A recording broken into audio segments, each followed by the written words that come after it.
Salut à tous et bienvenue. Aujourd'hui, on va s'intéresser à un concept qui est en train de vraiment changer la donne, que ce soit dans les salles de classe ou au bureau. C'est l'apprentissage coopératif. Alors non, ce n'est pas juste un autre de ces mots à la mode. On va découvrir ensemble pourquoi une collaboration, mais une collaboration bien structurée, peut vraiment être la clé pour libérer notre potentiel. Allez, on commence par planter le décor. C'est important de comprendre que les compétences qui font la différence aujourd'hui, ce ne sont plus du tout les mêmes qu'il y a, disons, 20 ou 30 ans. Le monde du travail a complètement changé et avec lui, ceux que les employeurs attendent de nous. Et regardez ça, c'est assez parlant. Quand on regarde les compétences les plus recherchées pour 2025, ici en Belgique, qu'est-ce qu'on voit? Adaptabilité, intelligence émotionnelle, communication et bien sûr, travail d'équipe et collaboration. Toutes ces fameuses soft skills, ces compétences humaines sont devenues absolument cruciales. On se rend compte qu'elles pèsent parfois même plus lourd dans la balance que les compétences purement techniques. C'est un vrai changement de paradigme. Du coup, la question qui se pose est assez simple finalement. Si cette collaboration est si vitale, comment est-ce qu'on fait pour l'apprendre? Comment on devient bon là-dedans? Et surtout, comment on passe du simple travail de groupe qu'on a tous connu, souvent un peu pénible, à une vraie synergie où tout le monde tire le groupe vers le haut? Eh bien, c'est justement là que le concept d'apprentissage coopératif entre en jeu. Et attention, on ne parle pas juste de mettre quelques personnes dans la même pièce et d'espérer que la magie opère. Non, c'est bien plus que ça. C'est une approche, une méthode vraiment structurée, presque une philosophie de comment travailler ensemble efficacement. D'ailleurs, rien que le mot coopérer nous dit tout. Si on remonte à son origine latine, cooperari, on a co qui veut dire avec et operari qui veut dire travailler ou agir. Donc littéralement, c'est agir avec. L'idée fondamentale, c'est ça. On ne fait pas juste chacun son bout de travail de son côté, on construit quelque chose ensemble, un but commun. Ce qui est fou, c'est de voir le voyage de ce mot à travers l'histoire. On n'y pense pas, mais au XVIe siècle, coopération était un terme de théologie. Puis, au XVIIIe, les philosophes s'en emparent pour parler du progrès humain. Au XIXe, il devient économique, on parle de coopératives ouvrières. Au XXe siècle, il prend une dimension mondiale, avec des institutions comme l'ONU.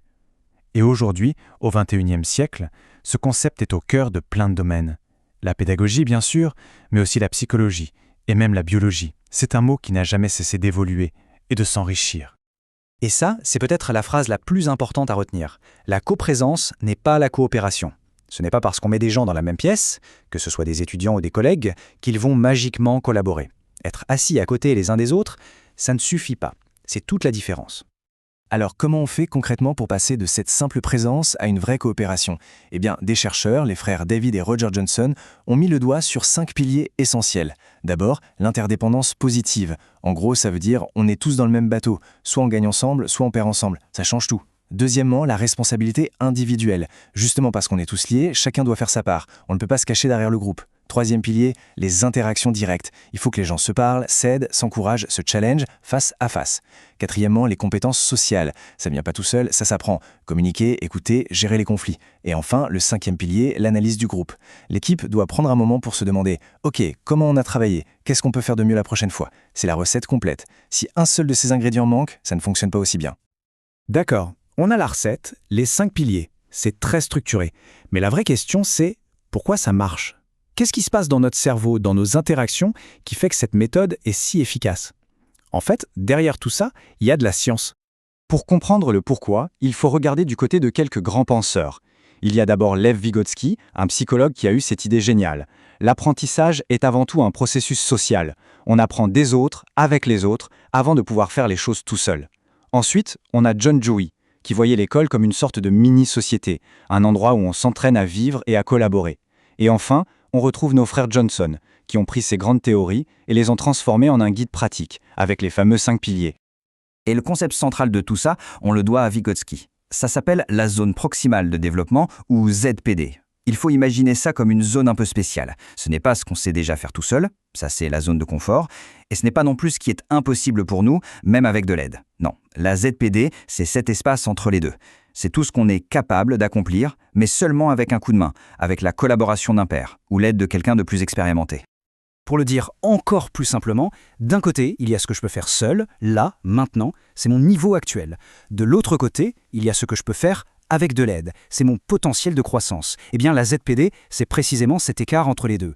La coopération, c'est le pont qui nous permet de traverser cet écart et d'atteindre ce potentiel. C'est là que le vrai apprentissage se passe. Tout ça peut paraître un peu théorique, je sais. La ZPD, d'accord. Mais pour que ce soit vraiment concret, on va voir une petite expérience toute simple, mais qui est absolument géniale pour illustrer ce phénomène en action. Alors voilà le topo. Imaginez une pièce avec un mur vide. On demande à chaque personne du groupe de venir et de tracer une ligne sur ce mur le plus haut possible, mais sans prendre d'élan et sans sauter. Chacun y va et on a une série de traits. Ça, c'est la performance de base de chaque individu, ce qu'il peut faire seul. Maintenant, deuxième étape. On regarde toutes les lignes et on dit à tous ceux qui n'ont pas fait la ligne la plus haute, réessayez. Et là, il se passe un truc super intéressant. La grande majorité des gens arrivent à faire une nouvelle ligne plus haute que leur première. Pourquoi? Simplement parce qu'ils ont vu le trait le plus haut. Le fait de voir que c'était possible d'aller jusque-là a suffi à les tirer vers le haut et à dépasser leur propre limite initiale. Mais ce n'est pas fini, c'est là que ça devient vraiment fascinant. On se tourne alors vers la personne qui avait fait le trait le plus haut du premier coup, le champion du groupe, et on lui dit « À ton tour, essaie de battre les nouvelles marques des autres ». Et que se passe-t-il? Cette personne, mise au défi par les autres qui se sont améliorés, réussit elle aussi à aller encore plus haut qu'à son premier essai. Et c'est ça la conclusion. C'est un plus simple pour tout le monde. La collaboration, ce n'est pas un jeu où si l'un gagne, l'autre perd. C'est un jeu à somme positive. Tout le monde a progressé. La dynamique du groupe a poussé chaque individu, y compris le plus performant au départ, à aller au-delà de ce qu'il pensait pouvoir faire tout seul. Et donc, on peut se quitter sur cette question, pour y réfléchir un peu. Dans nos vies, au travail, en famille, dans nos associations, à quel moment sommes-nous juste en coprésence, simplement les uns à côté des autres, sans être vraiment en coopération? Et surtout, qu'est-ce qu'il manquerait, peut-être un des 5 piliers, pour transformer cette situation et permettre à tout le monde de grandir ensemble?